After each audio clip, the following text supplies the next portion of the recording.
book of Hebrews is where we're at tonight. And we're going to be talking about Moses. Talking about Moses. Let's make sure this sucker works. Good. We are, what is this, week 4? Man, my goodness. Are we already a month into this new year? That flew by. My goodness, that flew by. But as we kicked off this series, the whole point is, does Hebrews 11, is it filled with good examples? Yes or no? Yes, there's some really good examples. There's a good heroes, right, in the faith, but there's only one champion. What's his name? Yeah, Jesus. Well, we talked about Abraham, good guy. But what was his big problem? Fear. Yeah. He was fearful, and that fear sent him to give away his wife twice. But yet despite his fear, God remained faithful, didn't he, to Abraham? And then Sarah, she wasn't much better, but I think we can honestly say she was still Abraham's better half. Am I right, ladies? And she wasn't perfect by any stretch. And she didn't struggle with fear, though. What did she struggle with? Doubt. Yeah, she was a skeptic. We have a fearful husband, but a skeptic wife. And God, and how ironic, we talked about this again last week, how ironic that Abraham, a man known for his optimism, had a wife who was known for her skepticism. Yet despite the fact that she had this distrustful nature, which, let's be honest here, she probably was encouraged at the very least in her distrustful nature because of her own husband. I mean, come on. But even though she had a distrustful nature, God did not waver in his faith towards her. And in fact, as we talked about last week, she was so overwhelmed by the fact that how faithful God was that she's holding the result of faith, this baby boy, Isaac, in her hand. And she laughs, doesn't she? She laughs at herself. She's like, how stupid could I be? How could I not believe in God and his word towards me? Now today we move forward quite a bit in the story of Israel and in Hebrews chapter 11 to a man named Moses. And his primary flaw, unlike Sarah and unlike Abraham, wasn't fear, it wasn't doubt. But can anyone guess? It's probably pretty famous at this point, but can anyone take a guess at what was Abraham's flaw? Insecurity, okay. Trust, okay. Anger. Everyone's like, oh yeah! Thinking back to our Sunday school. Anger. Moses was an angry dude. And as we'll see today, Moses, this hothead, he's going to suffer dearly for his lack of restraint, isn't he? But before we dive in, before we go into Moses' flaws, let's look at his virtues, shall we? The writer of Hebrews says in Hebrews chapter 11, verse 23, by faith, Moses, when he was born, was hidden for 3 months by his parents because they saw that the child was beautiful or appealing or they favored him, right? They said he was part of the family. They don't want to get rid of him, right? He was beautiful, and they were not afraid of the king's edict. And by faith, Moses, when he was grown up, refused to be called the son of Pharaoh's daughter, choosing rather to be mistreated with the people of God than to enjoy the fleeting pleasures of sin. Moses considered the reproach of Christ greater wealth than the treasure of Egypt, for he was looking to the reward. And by faith he left Egypt, not being afraid of the anger of the king, for he endured as seeing him who is invisible. And by faith he kept the Passover, sprinkled the blood, so that the destroyer of the firstborn might not touch them. Pretty good synopsis, wouldn't you say, of Abraham's? Not his entire life. Notice, it just kind of goes up to the Exodus and then it just stops. Moses did a lot more things after this, didn't he? After the Exodus. But not a bad synopsis of this guy. I like Moses. You guys should like Moses too. And as I talked about when I talked about Abraham, Moses is the only other person mentioned more than once in the Hall of Faith. The other person, of course, being Abraham. And in a way, though, this is appropriate because unlike Abraham, Moses didn't struggle with fear, but regularly overcame his own anxiety through faith.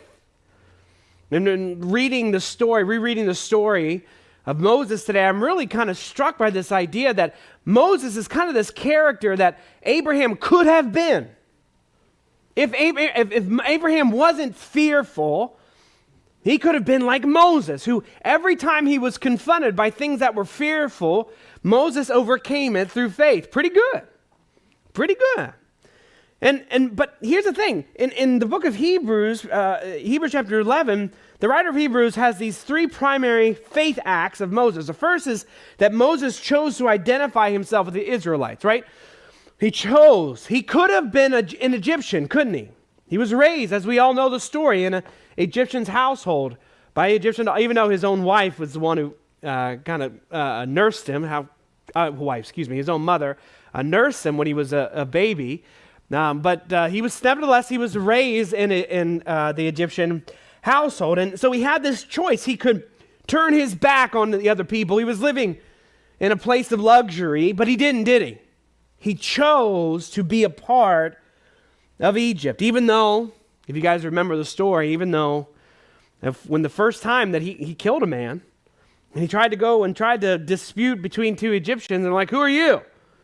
Like, you're not a prince over us. And so even though Abraham identified himself as an Israelite, the Israelites didn't identify themselves with him. And so guess what Abraham does? He runs, doesn't he? Because then he realizes that his deed wasn't as secretive as he thought it was. Secondly, the writer of Hebrews says he left Egypt and he wandered in the wilderness for 40 years, all the while keeping his eyes on God, didn't he?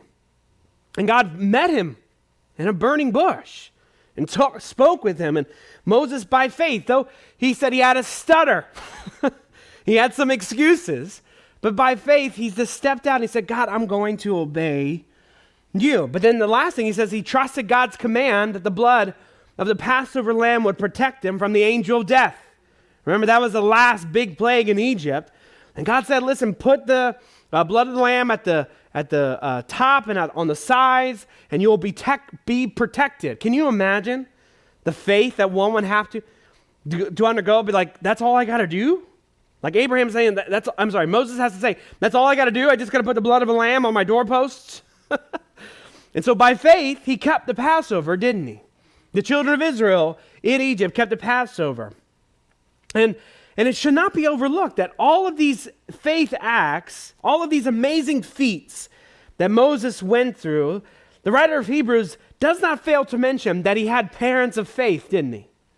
The writer of Hebrews, before he even talked specifically about what Moses did, he talked about what Moses' parents did. By faith, they did not fear the king, the edict of the king, but hid him for 3 months. And then they tried to hide him in a basket, and then he got kind of loose. and then they found him, and then how God moved the heart of the daughter of Pharaoh to preserve the life of this baby boy. It's a miraculous story. It's why is there any other movie other than maybe The Passion of the Christ? Is there any other movie that you can think of that the story of Moses? I mean, it's been told 100 times because it not only has great life lessons, but it's just entertaining. Let's be honest, right? It's exciting. There's miracles. There's all this kind of stuff. And right at the center is this man named Moses. But as I've said now for 4 weeks, was Moses perfect? No. Moses had a problem with anger, and we'll see his anger on display in 2 key passages tonight from Exodus 32 and then Numbers 20. We're going to quickly jump through a little bit of hoops here in a moment, but Exodus 32 is where we're going to go here in a second. Then we're going to move quickly to Numbers 20. Now, before we look at Exodus 32, it bears mentioning that the Mount Sinai narrative, which when we go to Exodus 32 is this Mount Sinai narrative. They've been there since, I think, Exodus 19. They don't leave the Mount Sinai until Numbers 10. They are there for going on about 11 months, that first time they go to Mount Sinai in the narrative of Israel. And during that time, Moses ascends and he descends Sinai, depending on how you count them, 7 or 8 times. He goes up on the mountain, he gets some instructions from God, and then he comes back down, gives it to the people. He goes up the mountain, gets some instructions from God, and then he comes back down. And he does this, depending on how you count them, 7 or 8 times.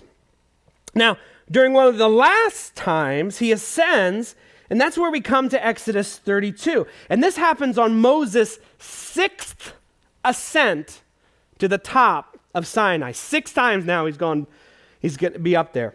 Now, if you look at the story, he sometimes is up on the mountain for 7 days, 8 days, a week, but then he comes right back down. This time, though, he's been on the mountain for 40 days.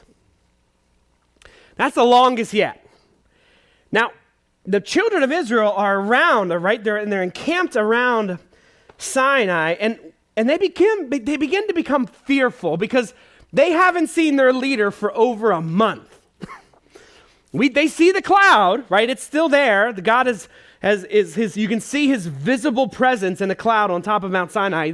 They see it. They know something's going on, but they haven't seen Moses in over a month. And guess what happens? They get fearful. And what do people who are fearful do? They do. Let me pose the question this way: when people are fearful, do they make wise decisions or unwise decisions?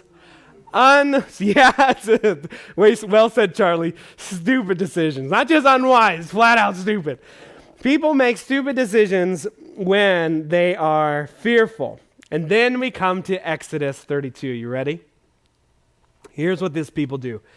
Exodus 32, verse 1. When the people saw that Moses delayed to come down from the mountain, the people gathered themselves together to Aaron and said to him, "Up, make us gods," little g, "who shall go before us? As for this Moses, the man who brought us up out of the land of Egypt, we do not know what has become of him. He's been gone for 40 days. So Aaron said to them, "Take off the rings of your gold." Again, we can talk about Aaron another day. That poor, all right, you guys all know, I love it. I love that I can you all know, goodness, come on, Aaron, have a backbone. But anyways, he says, "Okay, take off the rings of your gold that you have in the ears of your wives, your sons, your daughters. Bring them to me." So all the people took off the rings of the gold that were in their ears and brought them to Aaron. And he received the gold from the hand and fashioned it with a graving tool and made a golden calf. And they said, "These are your gods, O Israel, who brought you up out of the land of Egypt." Wonderful. When Aaron saw this, he built an altar before it, and Aaron made a proclamation and said, "Tomorrow shall be a feast to the Lord." And they rose up early the next day and offered burnt offerings and brought peace offerings, and the people sat down to eat and drink and rose up to what? Play. Wow. Way to go, Aaron. Come on, man. They played. They were fearful. They don't know what happened to Moses. And so they come and said, "You know what? We need a visible representation of our gods. We don't know what happened to Moses. Let's just make one. That'll give us security. That'll make us feel good." They had a good night's sleep. They woke up and they started to play. We don't have time to read all of Exodus 32, but I encourage you to go back, because what happens next is not pretty, right? Moses is then informed. He's up on the mountain getting an instruction from God. And in the middle of it, God just stops talking and he says, "Moses, I need to tell you about something." He says, "Okay. Guess what your people are doing?" And what are they doing? And God tells them. And then God says, "I'm going to wipe them off the face of the planet." Anyone else think that sounds familiar? Didn't we just talk about this last Sunday? Yeah. "I'm going to wipe them off the face of the planet." And then we see Moses intercede on Israel's behalf, right? And not the last time he does this, as we know. We talked about this at Sunday. So here's the thing. He says, "Don't do it, God. Please. Everyone's going to make fun of you." Basically. "Your honor is tied to our survival, is it not?" And God's like, "Yes." And God relents. And again, you want to stump a theologian, ask him about those kind of passages. What do you mean? How does Moses, a man, convince God to do anything? I don't know. It's just what we're told, right? God already knows everything. How can he be convinced of something? I have no idea. I mean, it boggles the brain to think about. But nonetheless, that's what the Bible says. It says that God turned his wrath away. He repented of the evil, or not the evil like in bad, wicked, but the bad things he intended upon the children of Israel. He decided not to destroy them, right? Good. So at this point, though, Moses is looking pretty awesome. I mean, he stood in the gap between a wrathful God and a very wrong people, didn't he? And then we come, though, to Exodus 32. Exodus 32, verse 15. And so at this point now, we have Moses, and he's even though his game was good up in the mountain, but seeing it and rather than hearing about it are two different things. Because then Moses sees what happens. Then Moses turned and went down from the mountain with the 2 tablets of the testimony in his hand. Remember, why was Moses on top of the mountain? 10 Commandments, to get all this instruction. And we're told, we don't have time to go there, but we're told that God actually carved out these stone tablets from the mountain and wrote the first 10 Commandments with his own finger. Whatever that means. Does God have a finger? Come on. So he writes it, right? Writes on these tablets, these 10 Commandments. And so Moses has these things in his hand now, right? And so he's walking down, testimony in hand, tablets that were written on both sides. On the front and on the back, they were written. The tablets were the work of God. And the writing was the writing of God engraved on the tablets. When Joshua heard the noise, remember he's got a helper here. They got a helper. Joshua's with him. Joshua's been waiting up on the mountain now for 40 days, right along with Moses. And so when Joshua heard the noise of the people as they shouted, he said to Moses, there's a noise of war in the camp. Talk about a general, right? He hears all this from the valley below. And he said, there's war. Someone's attacked our people. But Moses said, it is not the sound of shouting for victory or the sound of the cry of defeat, but the sound of singing that I hear. And as soon as Moses came near the camp, he saw the calf and the dancing. And Moses, what's the word, church? Anger burned hot. And he what? Threw the tablets out of his hand and broke them at the foot of the mountain. Okay. I'm going to ask you a very important question because we're going to dive into this in the takeaway. Was it good that Moses was angry? Was it good that Moses smashed the tablets? No. Verse 20. He took the calf that they had made, burned it with fire, and ground it to powder, and scattered it on the water, and made the people of Israel drink it. Whew. Can we say that Moses was angry? Just a touch angry. Again, I went down this rabbit hole deep today. I have like a pastor friends of mine. I've been texting and we're talking about these stories again. It's just fun sometimes, because listen, you have a million questions, I have a million questions. We can't go into all of them. We're going to stick on the anger thing, okay? So don't get distracted because there's a lot here, but don't get distracted like I did.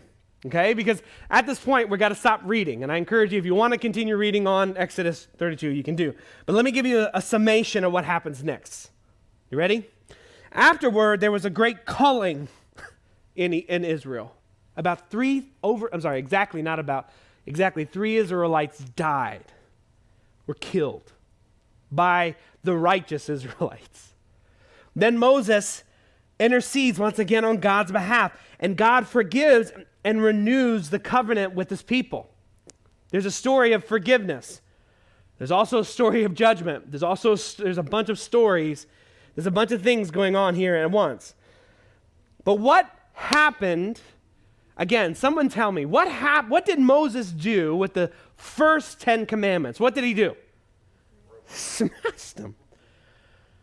So, did Moses go to Amazon.com and look for a replacement? No. As this replacement of the 10 Commandments that Moses, in his anger, destroyed, God commands him, all right, I'm not cutting it out of stone again, and I'm not writing on the stone tablets again, but you are. And Moses, can you imagine Yes, he was angry. Was it good that he was angry? Yes. But should he destroy the tablets that God hewn from rock and etched with his own finger, No. Can you imagine Moses cutting out? I don't know how good of a mason work he was. I have no idea. But cutting these stone tablets out by hand, and he's chiseling away, just him, and then etching down all that God has told him to do. I mean, I would have thought, I'm sure you would too, I am doing this because of my anger. How many of you have really messed something up pretty bad because of your anger? Yeah, I have. I've said things that I shouldn't have said. And how hard is it sometimes, though, to make amends when you are the one who was too angry, too hot-tempered, that you crushed and smashed and destroyed something precious? How many of you? Yeah, I have to. So Moses has to make this second tablet, all because of his anger. Hear me, uncontrolled. I want you to hear me tonight. Anger is not wrong. Uncontrolled anger is. The second passage that's going to highlight this principle is that Moses' anger comes to us again in Numbers chapter 20. Numbers chapter 20. At this point, Israel should have been in the promised land. Remember, we were just in Numbers 13, 14 last Sunday. They should have been in the promised land by Numbers 20, right? But what stopped them? 10 bad spies, right? Joshua and Caleb came with good reports. Yes, there's giants. Yes, there's walled cities. Yes, there's a conflict awaiting us, but our God is bigger. And they didn't listen to Joshua and Caleb. What did they want to do instead? Run and stone Joshua and Caleb. And then God shows up and he strikes down the 10 wicked spies and says, all right, listen, you reacted once again in fear. Rather than faith, you're going to wander the wilderness for how many years? Yeah, 1 year for every day those spies were in the land of Israel. Well, not the land of Israel. You got the promised land. And so from there, from Numbers 13, 14, we also have another rebellion. I encourage you to look it up. I think it's Numbers 15, 16. We have another rebellion. And then we have some more commands that come after that, and some more laws, and some more miracles. And then we come to Numbers 20. So at this point, the children of Israel have been in the wilderness for some time. Okay? They've had a lot of time to mull over. And what happens when a child, for instance, is reprimanded? What typically does a child do? What do? Pout and they grumble. Like today, I was trying to help my son do some things, and he kept throwing his excavator at me. And I took it away from him. And we were playing, but I stopped. I said, buddy, you can't do that. Like, you're going to hurt me. Or my fear is not necessarily he's going to hurt me, but someday he's going to chuck it at somebody that, is going to really, hurt, like he did with that poor boy with the rock. So here's the thing. Guess what he did? And he's doing this thing now where he just screams at us. Right? He's just like, right? Just screams at us because he's upset. And he pouts and he grumbles and he just, Guess what? The children of Israel do the same thing to Moses. They're grumbling and they're complaining. There's a rebellion. And they're just walking through the desert, dragging their feet. How many of you have seen kids do that? They're going in the right direction, but they don't like it. We come to Numbers 20. And the people of Israel and the whole congregation came into the wilderness of Zin in the first month, and the people stayed in Kadesh, and Miriam died there and was buried there. Miriam was Moses' sister. And many believe, it doesn't say specifically in Exodus 2 that it was Miriam, but many believe she was the little sister who connected Moses in the reeds with the Pharaoh's daughter, and then connected the Pharaoh's daughter to Moses, and then connected the two to her own mother. That way Moses' mother could actually nurse her own child under the care of, blows your mind, right? And she was a prophetess. And she was a good woman. She was a prophetess, but she also had her mistakes, okay? But she died, right? It was her time to go, right? She was clearly older than Aaron and Moses at this time. But anyway, she died. So already Numbers 20 sets out at a bad pace, doesn't it? Death of somebody who is very favored in Israel, prophetess. And what happens? This button would work. There we go. I know. Now there was no water for the congregation. Uh-oh. And they assembled themselves together against Moses and against Aaron. Right? Talk about don't kill the messenger. We're angry at our situation, so we're going to abuse our leaders. Verse 3, and the people quarreled with Moses and said, would that we have perished when our brothers perished before the Lord. They're talking about the death we talked about this past Sunday, where the people gathered together, tried to enter the land anyways, and they died. They're like, we should have done that. Why have you brought the assembly of the Lord into the wilderness that we should die here, both we and our cattle? And why have you made us come up out of Egypt to bring us to this evil place? It is no place for grain or figs or vines or pomegranates, and there is no water to drink. And at this point, you as a reader of the story, you're like, you're right. The wilderness isn't a place for grain, figs, vines, or pomegranates.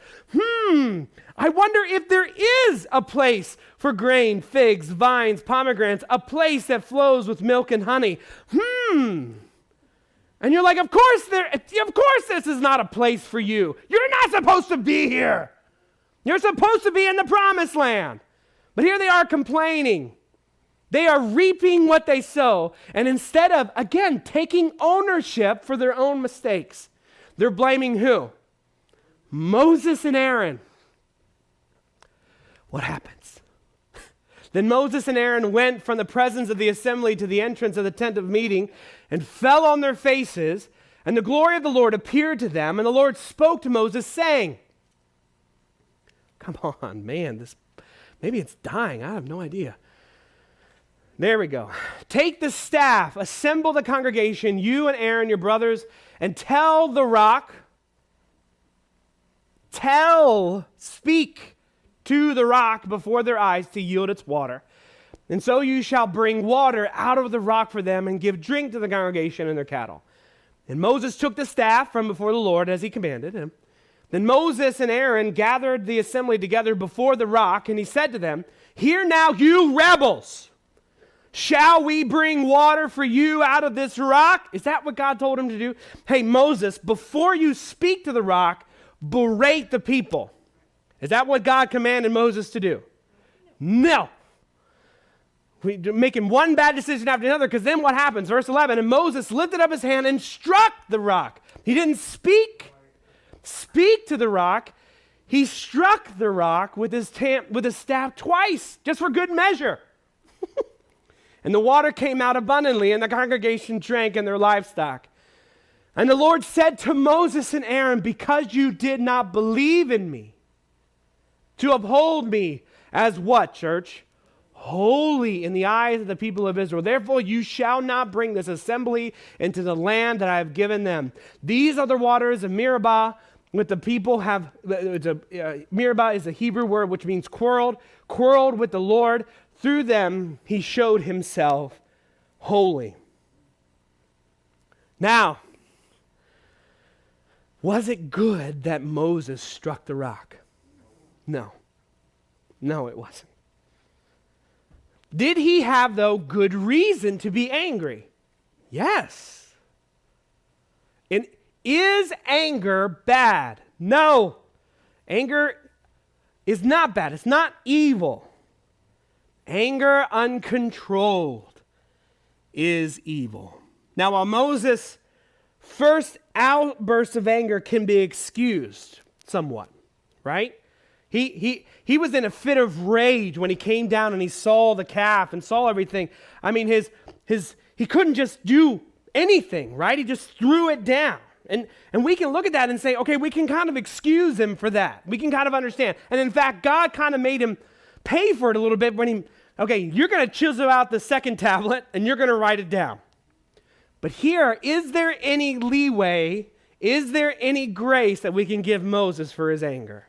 No. It was in direct disobedience to what God had told him. God told Moses to simply speak to the rock. Instead, Moses berated the people and struck the rock. And I'm prone to think, and I don't know this is just Ben's observation. He didn't really want to strike the rock. Who did he want to strike? The people. He's like, fine, I'll speak to the people, but I'll strike the rock, right? Just to get my frustration out. Now notice, though, this failure wasn't just Moses' failure, but Aaron's as well. Again, we don't have time to continue reading. But at the end of Numbers 20, Aaron dies because of this. God says, listen, Aaron, you are just as much at fault as Moses is. And in fact, you're going to pay for it with your life. You were supposed to be a priest, Aaron, the spiritual representative of me. And I'm going to take away your mantle. And the end of 20 talks about how they went to a mountain. Aaron is there with his son Eleazar. He takes off his mantle, gives it to his son, and then God strikes him dead. And he dies.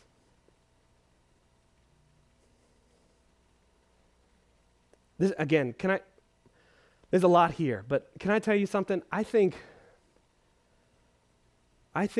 angry preachers have done more harm to this country than good sometimes.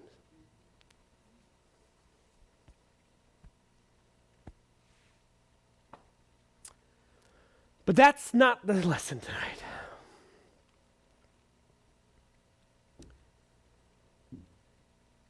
Moses was angry, wasn't he?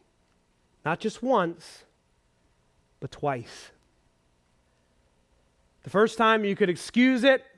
He had to kind of pay for it. The lesson he learned, no doubt, was in calluses that he got from chipping away at a brand new stone tablets. But this time he couldn't get out of it. And God said, listen, because of your anger, because you're supposed to be a representative of me, because you disobeyed my command, you will not enter the land, the promised land. God took away from him the one thing that Moses wanted most because of his anger. Moses, for now a second time in his life, destroyed something precious. Because of what? His anger.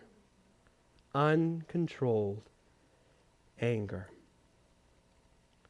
So yes, Moses is in the Hall of Faith, isn't he? We can be thankful for that. He had a good run, better run than I will ever have. Let's be honest. But he was not perfect. And so when you look at this story, when you look at, yes, he was a man of faith in Hebrews chapter 11, but he was also a man of anger. He was also a hothead.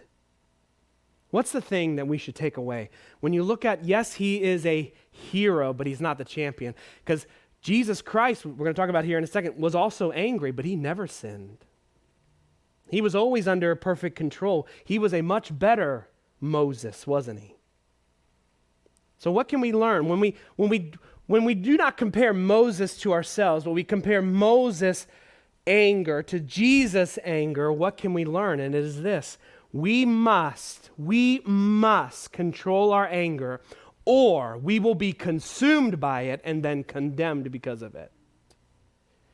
We must control our anger, or we will be consumed by it and then condemned because of it. As I said now for going on 30 minutes, there is nothing evil in anger.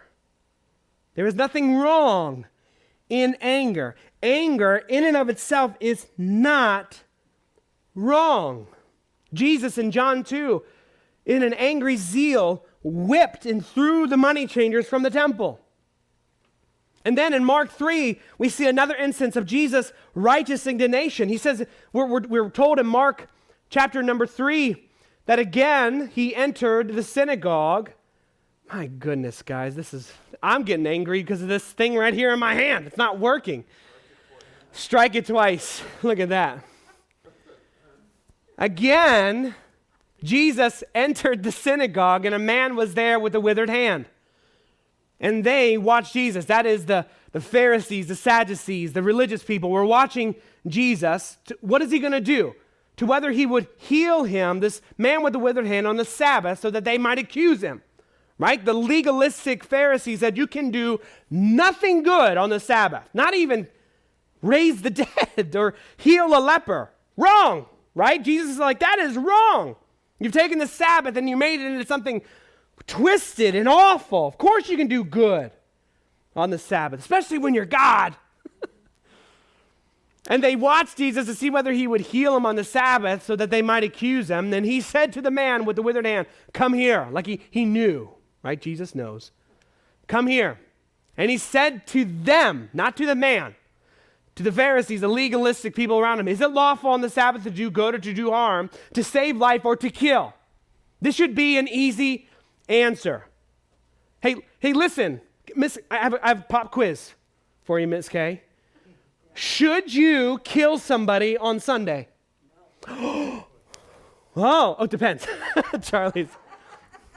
Well, good. All right, let me ask you another question, Miss K. Should you save a drowning child on Sunday? Yes. Wow. You must not be legalistic, Miss K. You must be a lot. But here, look, do you see how simple of a question this is? But what did they do? Did they respond? Did they answer Jesus? The Bible says they were silent. They know a trap when they hear one. Verse 5, and he looked around them with what, church? Anger, grieved at their hardness, at the hardness of their heart, and said to the man, stretch out your hand, and he stretched it out, and his hand was restored. We're then told that the Pharisees then left all in a huff. They were upset. The Pharisees went out and immediately held counsel with the Herodians against him, how they destroy him. How dare he heal this man on the Sabbath? Let's not bring that up. But how dare he work on the Sabbath? Let's twist this. And Jesus was angry, wasn't he? But did you notice that did Jesus respond in violence with his anger? Or did he respond in kindness, in healing? You see, church, anger in itself is not wrong. There's at least 2 instances throughout the Gospels where Jesus was angry and he did not sin. In fact, Paul even commands us to be angry. Get this. This is a thing that you hear a lot. That it's erroneous that you should never be angry. No. You should. You are commanded in Scripture to be angry. Don't believe me? Ephesians chapter 4. Paul says, be angry. Can anyone, that is a command straight at you. You should be angry.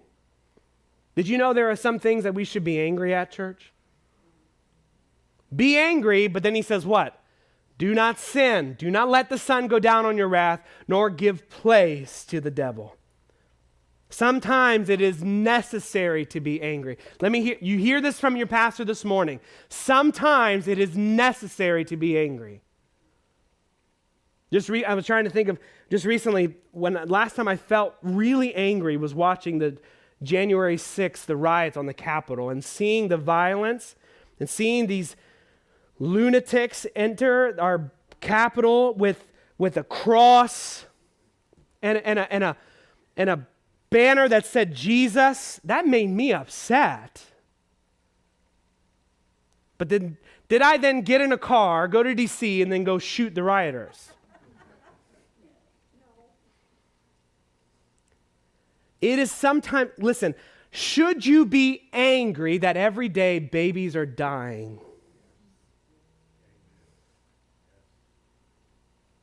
Should you be angry when you see injustice in the world? Because you know injustice is completely opposed to who God is. When you see power being manipulated, money ruling rather than grace and mercy, should that make you angry? Yes. Church, sometimes it is necessary to be angry. But Paul says, though, our anger ought never to cause us to sin. Did you notice that he gives one command, be angry, but then he gives 3 things to tell you not to do. Do this one thing, but make sure you're not doing these three things when you're doing this one thing. He says, first, he says, be angry, but do not sin. How many of us have allowed anger to control us, and then we do something later we regret?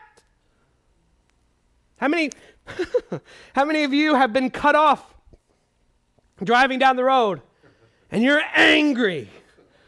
You have been wrong, and then you swerve into the other lane, and you go 90 to 100 miles an hour, and maybe you give them some sign language. Here, understand. Listen, you can be angry. Should they have cut you off? No. But should you pass by them and respond in anger? And no. Paul says, look, yes, be angry, but do not sin. And then he says, also, be angry, but never let it last into the night. Never let it last. He says, don't let the sun go down on your wrath. Finish it. Kill it before it's too late. Before you lay your head on your pillow, make sure you deal with your anger. Because what does anger become when it festers? Sin, but what specifically? What? Bitterness. And bitterness, as James tells us, is a root that hurts many people. And if we don't deal with our anger at the moment or before we go to bed, before we become bitter. He says, be angry, but don't bring it into tomorrow. And then he says, nor give place to the devil. So be angry, do not sin. Be angry, don't let the sun go down on your wrath or your anger. And then lastly, he says, be angry, but do not give place to the devil. How many of us have allowed anger to consume us so much so that we become more susceptible to the prompting of the devil than to God? How many of us have allowed anger to lull us? It says, we have been wronged. And Satan's whispering, okay, fight. Or go over here. Or, you know what? You need a coping mechanism. Somebody has wronged you. So don't you want to feel good about yourself?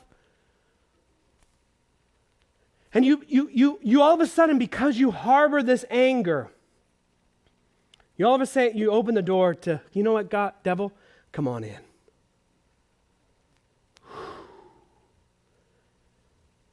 So yes, not all anger is sin, and yes, even Jesus was angry. However, hear me tonight. Anytime we feel angry, we must remind ourselves we are on dangerous ground.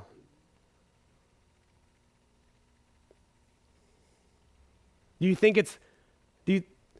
that Paul says be angry, but then he gives you 3 directions that you should not go. Anyone want to know, when you're angry, if you shouldn't let sin consume you, if you shouldn't harbor and become bitter, if you shouldn't allow devil into your life, does anyone know what you're supposed to do with your anger? Does anyone want to guess? If you can't go left, can't go right, can't go the middle way, who should you go to? Yes, you pray. What should we do when we're angry? We pray and we leave the retribution to God. Amen. Psalm 4 says this, that answer me, the psalmist is talking about God, and he says, answer me when I call, O God, of my righteousness. You have given me relief when I was in distress. Be gracious to me and hear my prayer. O men, how long shall my honor be turned into shame? How long will you love vain words and seek after lies? But know that the Lord has set apart the godly for himself. The Lord hears when I call to him. You see the psalmist he's writing, he's looking at evildoers and he's saying, you're liars. You're saying my honor is shame. That would make me upset. He's upset. He's angry. And so he says, at the end of verse 3, be angry and do not sin. Instead, what does he say with your anger? Ponder in your own hearts on your beds, and then what? Be silent, Selah. Offer right sacrifices and put your trust in the Lord.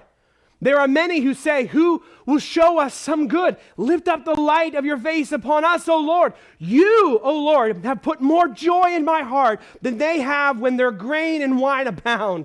In peace I will both lie down and sleep, for you alone, O God, make me dwell in safety. Do you see the result of true prayer, even angry prayer? True result of every prayer when you come to God is that you end in peace. You end and you say, oh Lord, I have more joy in my heart than they when their crops are full and they're drunk. I have far more joy in my heart because I have took my anger to you. In essence, the psalmist says, be angry, but also be prayerful and then be silent. It's okay to be angry. It's not okay to be controlled by your anger. So when we are angry, we must relinquish control to another. And then, as the psalmist said, in peace, I will lie down and sleep. The angry prayers to a righteous God alleviates our angry hearts because we know the one who hears us will have his final say. When you are bowing your knees and you have truly been wronged and your anger is just, you're upset. And you pray to God and you say, God, I'm angry because of this and this and this. But then you let go. Why? Are you the avenger? Who's the avenger? Who's the one who has the final say? Vengeance is mine. Thank you, Billy. You want to know where we're going next? Paul says in Romans chapter 12, bless those who persecute you. Bless and do not curse them. Rejoice with those who rejoice. Weep with those who weep. Live in harmony with one another. Do not be haughty, but associate with the lowly. Never be wise in your own sight. He goes on and he says in verse 17, repay no evil for evil, but give thought to do what is honorable in the sight of all. If possible, so far as depends on you, live peaceably with all. Beloved, never avenge yourselves, but leave it to the wrath of God. For it is written, vengeance is mine, I will repay, says the Lord. Vengeance is mine, he says. It's God's, not ours. Are we the judge and the executioner? No. You can be angry, and sometimes you should be angry, but the retribution, the vengeance is always who? It's in God's hands. He says, no, to the contrary, if your enemy is hungry, feed him. If he is thirsty, give him something to drink, for by so doing, you will heap burning coals on his head. And then he sums it up by saying this, do not be overcome by evil, but overcome evil with good.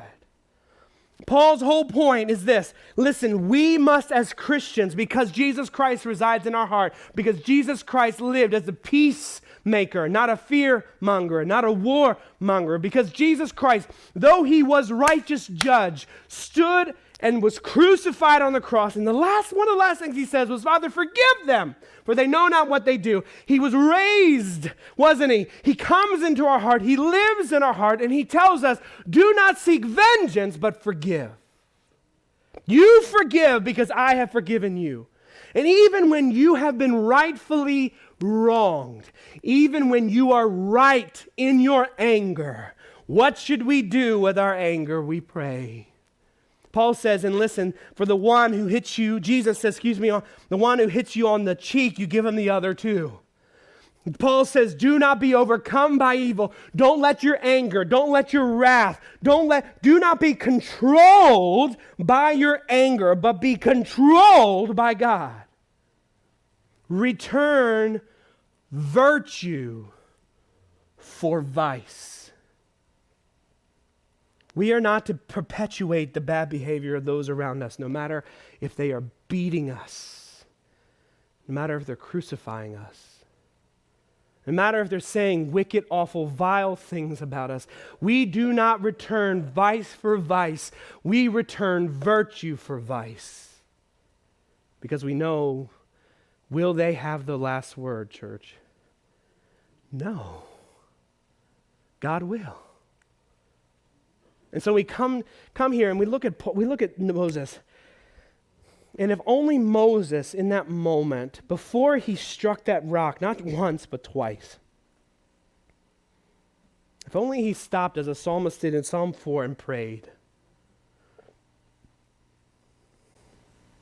Moses could have hit in the promised land, couldn't he? Moses could have seen the thing he had been waiting for his entire life. We must control our anger or we will be consumed by it and then condemned because of it. Listen here, church. I don't care how many times someone makes fun of you. I don't care how many times you are ridiculed. I don't care how many times listen, you may have all the righteous anger in all the world. You may be right.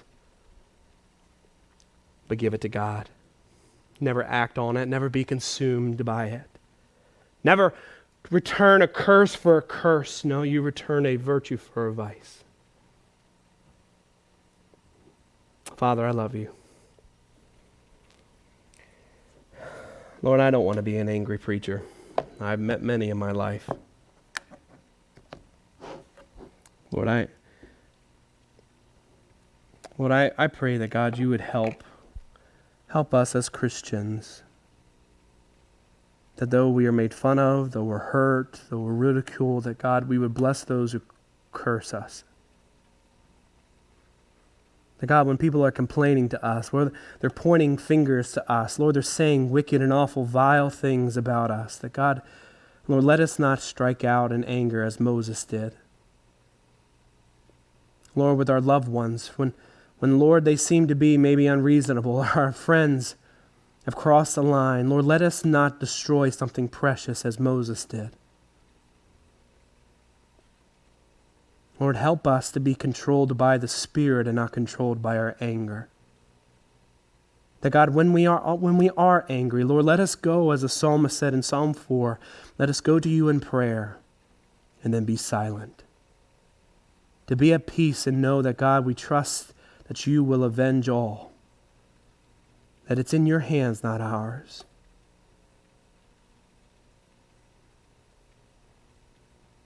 I love you, my Jesus. Bless us, Father, as we go from here. And all God's people said, Amen.